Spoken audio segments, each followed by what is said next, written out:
তুমি pick up দিও না আগাতে কো ওই চুপ বাকি ভিডিও করতেছে না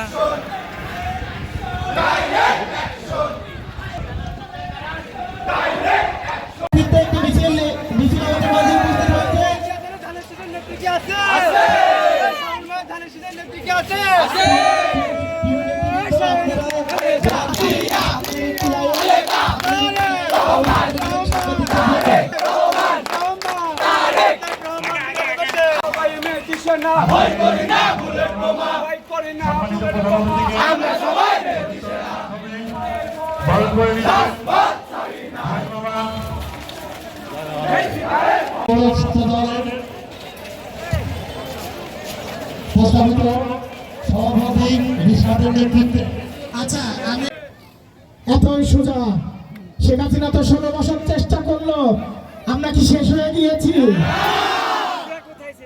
এতই সহজ, আমরা চাইলেও কাউকে শেষ করতে পারবো না, কেউ চাইলেও আমাদেরকে শেষ করতে পারবে না। আল্লাহ তাআলাই একমাত্র তুলবেন এবং কাকে নামাবেন। তাতে আমরা হিংসার পথ থেকে বের হয়ে আসি। আমরা আমার নেতা কর্মী স্বেচ্ছাসেবক দলের ভাইদেরকে বলবো, ছাত্র দলকে বলবো, যুব দল যারা আছেন তাদের কাছে অনুরোধ করবো যে আপনারা যারা আছেন আপনারা আমাদের স্ব পৌর ওয়ার্ড এবং ইউনিয়নের নেতৃবৃন্দদের সদস্যের পাশে দাঁড়ান, মানুষ করবেন। আল্লাহ যদি মানুষকে কিছু দেয় সেটা কেউ নিতে পারে না, আল্লাহ তাআলা কাউকে না দেয় শত চেষ্টা করেও লাভ হবে না। পরিশেষে ধৈর্যশীল ব্যক্তির মতো আপনারা বিগত দিনে যেমন ধৈর্য ধরেছেন এখনো ধৈর্যের সাথে মোকাবেলা করতে হবে।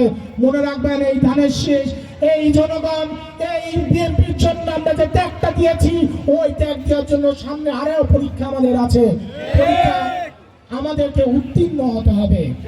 এই বলে আজকে আগত সকল নেতাকর্মী ভাই, এলাকাবাসী, মা বোনেরা সকলকে এবং বিএনপি নেতৃবৃন্দ যারা আছে সকলকে ধন্যবাদ জানাবো। এবং আগামীকাল বিকেল 4টায় 3টায় সম্ভবত আগামীকাল বিকেল 3টায় জনাব জাকারিয়া পিন্টু ভাইয়ের নেতৃত্বে বর্ণাঢ্য র্যালি হবে যে বাস টার্মিনাল কেন্দ্র আলাস ক্যাম্পে সকলের স্ব স্থান থেকে জমায়েত হয়ে আসবেন। এই আহ্বান রেখে আমি আমার বক্তব্য শেষ করছি। বাংলাদেশ জিন্দাবাদ, বাংলাদেশ জাতীয়তাবাদী জিন্দাবাদ। ধন্যবাদ। জাতীয় বিপ্লব সংহতি দিবস উপলক্ষে এখানে এই অনুষ্ঠানকে আপনি কবুল করে নেন এবং আমরা যারা এখানে উপস্থিত জিন্দগির সমস্ত গুণাবলী মাফ করে দেন। আল্লাহ আমাদের বাংলাদেশের সার্বভৌমত্ব সুস্থ সুন্দর রাখেন, সুন্দর নিরাপদ জীবন দান করেন। মওলাই করিম আল্লাহ শহীদ প্রেসিডেন্ট জিয়াউর রহমান তার জীবনের সকল ভুলগুলি ক্ষমা করে দিয়ে আল্লাহ তার কবুল করেন।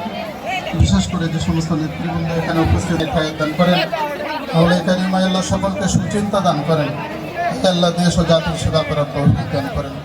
সাল্লাল্লাহু তাআলা আলা খায়রি খালকিহি মুহাম্মদ ওয়া আলা আলিহি ওয়া আসহাবিহি আজমাইন বিরহমাতিকা ইয়া আরহামার রাহিমিন।